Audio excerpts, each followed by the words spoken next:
आग ससुराल पहुंचा तो ससुराल वाले इतना सामान देखकर चकित हो गए। सास भी प्रसन्न हो गई। सास ने प्रसन्न हो मन से छोटी बहू को नाग देवता के साथ भेज दिया। नाग देवता ने छोटी बहू को अपना सारा महल दिखाया और कहा, जितने दिन चाहो आराम से रहो, मन चाहा खाओ, मन चाहा पहनो, एक बात याद रखना, सामने रखी नांद कभी मत खोलना। छोटी बहू सारा समय महल में आराम से काटती और नांद के बारे में उसकी उत्सुकता बढ़ जाती। एक दिन जब घर में कोई न था, उसने नांद को उठाकर देखा तो हजारों छोटे छोटे सांप के बच्चे इधर उधर रेंगने लगे। उसने जल्दी ही नांद ढक दी। जल्दी में एक सांप की पूंछ नांद के नीचे आकर कट गई। शाम को नाग के आने पर छोटी ने अपनी गलती स्वीकार कर ली। नाग ने भी उसे क्षमा कर दिया। जब छोटी ने ससुराल जाने की इच्छा की तो धन रत्न आदि देकर विदा किया। छोटी के ससुराल में अब उसकी बड़ी इज्जत होने लगी। जिस सांप की पूंछ कटी थी उसे सभी बंडा कहकर तंग करने लगे। एक दिन उसने अपनी माँ से पूछा कि मेरी पूंछ कैसे कटी है। माँ ने कहा कि छोटी बहू के नान उठाने और जल्दी में रखने में ही तुम्हारी पूंछ कटी है। तो वह बोला कि मैं छोटी के बदला लूँगा। माँ के बहुत समझाने पर भी वह एक दिन चुपचाप छोटी के घर जाकर छुपा और मौका पाकर उसे काटने की सोचने लगा। वह छोटी बहू और उसकी सास में किसी बात पर बहस हो रही थी तो छोटी कसम खाकर कह रही थी कि मैंने ऐसा नहीं किया। वह कह रही थी कि मुझे बंड भैया से प्यारा कोई नहीं है। उन्हीं की कसम खाकर कहती हूँ कि मैंने ऐसा नहीं किया है।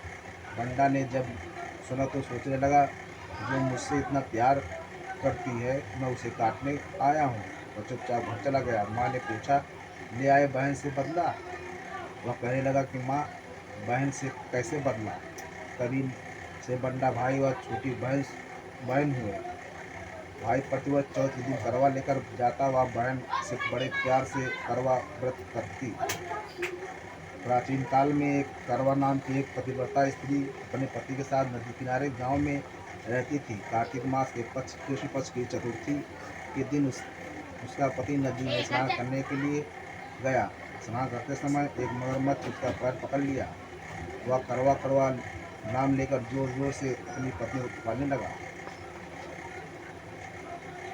उसकी आवाज़ सुनकर उसकी पत्नी दौड़ कर आई और उसने मगर को कच्चे धागे में बांध दिया। मगर को बांध कर वह यमराज के यहाँ पहुँची और यमराज से बोली, भगवान, मगरमच्छ ने मेरे पति का पैर पकड़ लिया है, अतः पैर पकड़ने के अपराध में आप अपने बल से उस मगरमच्छ को नरक में ले जाओ। यमराज ने कहा, अभी मगरमच्छ की आयु शेष है, अतः मैं उसे नहीं मार सकता। इस पर करवा ने कहा, यदि आप ऐसा नहीं करोगे तो मैं आपको श्राप देकर नष्ट कर दूंगी। यह सुनकर यमराज डर गए और अपना पतिव्रत स्त्री करवा के साथ जाकर मगरमच्छ को उन्होंने यमपुरी भेज दिया और करवा के पति को दीर्घायु प्रदान की। उसी दिन से करवा चौथ मनाई जाती है और सुहागन स्त्रियों के द्वारा व्रत रखा जाता है। करवा माता, जैसे तुमने अपने पति की रक्षा की है वैसे सब कुछ पतियों की रक्षा करना।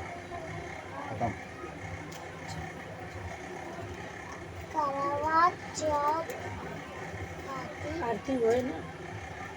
हाँ, मैं होएगी, मैं आरती करूँगा। आरती करा, आरती पढ़ा, ये बात तो हम कुछ ना करो। हम पढ़ पहले तू खड़ा हो बार पढ़बे तो नहीं न पढ़, मैं झूठ नहीं पकड़ा बोली। खड़ा होई के पढ़े के है। मम्मी रुकिए, दिखा तो मंत्र है। मंत्र नहीं है, उसको कुछ मैं पढ़ लूँगा, बस गलती आएगी कोई बस मैं पढ़ लूँगा, पर गलती आएगी। मम्मी गलती आएगी तो कुछ नहीं होगा।